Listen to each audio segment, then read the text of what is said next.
Selamat datang di Lintas Arta Tech in 5, episode ketiga. Setelah di episode sebelumnya kita membahas banyak tentang power di data center. Di episode ini kita akan membahas lebih dalam tentang cooling system atau pendinginan yang ada di data center. Nah, bersama saya udah ada Mas Noval, Product Manager Data Center Lintas Arta. Hai Mas. Oke, halo Mas Rozi. Baik, hari ini kita akan membahas cooling data center ya. Ya. Jadi sebenarnya apa sih fungsi fungsi cooling di dalam data center itu? Iya, cooling data center itu bisa kita ibaratkan sebagai ya paru-parunya lah ya di data center, di mana cooling ini berfungsi untuk menjaga agar perangkat-perangkat yang ada di data center itu memiliki suhu, mendapatkan suhu dan mendapatkan aliran udara yang optimal di data center, sehingga perangkat tersebut bisa bekerja dengan optimal dan bekerja dengan baik. Kira-kira seperti itu. Oke, baik. Sama seperti power system ya. Cooling system juga kan terdiri atas dari dibedakan tier 1, tier 2 dan tier 3. Itu bedanya apa sih? Ya, sama dengan power system ya. Jadi di dalam data center itu juga ada spesifikasi untuk menentukan desain dari cooling system itu. Nah, untuk lebih jelasnya saya akan coba gambarkan ya.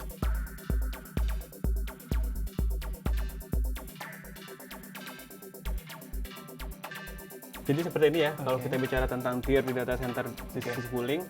Pertama kita ada tier 1, kita bicara basic requirements. Jadi di sini baik dari sisi distribusi maupun dari sisi perangkat semuanya single. Jadi tidak ada backup atau redundansi di sisi tiernya.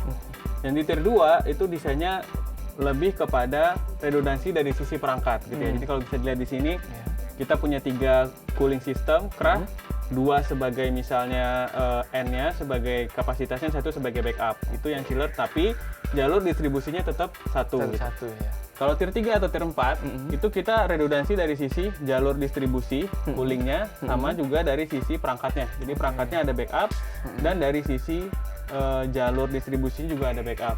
Sehingga untuk tier 3 dan tier 4 ini kita bisa bilang bahwa dia itu concurrently maintainable, sehingga tidak ada single point of failure gitu.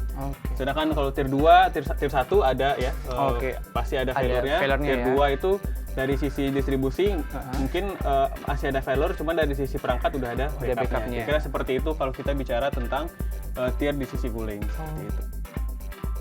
Untuk yang cooling system ini, kalau misalnya kita lihat, apakah memang di data center itu suhunya itu emang harus dingin banget ya? Ya, oke. Jadi ini mungkin apa ya, mitos-mitos lah ya kalau kita bicara.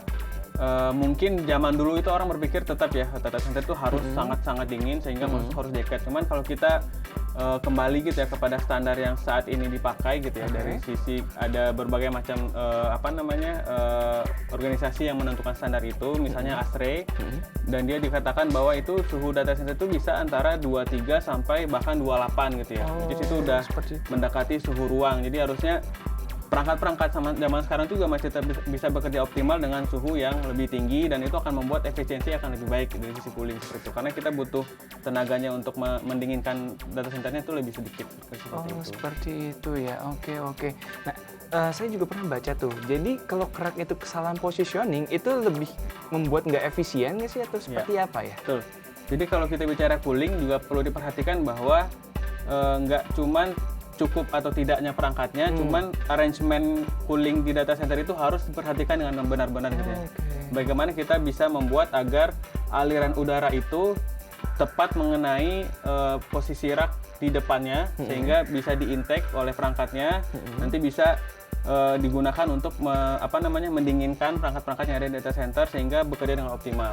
Kesalahan posisi itu biasanya akan membuat adanya hotspot gitu ya. Ada titik tertentu yang akhirnya nggak mendapatkan aliran udara sehingga perangkatnya itu mengenerate panas dan tidak ada cooling sehingga perangkatnya bisa rusak. Kira-kira seperti itu.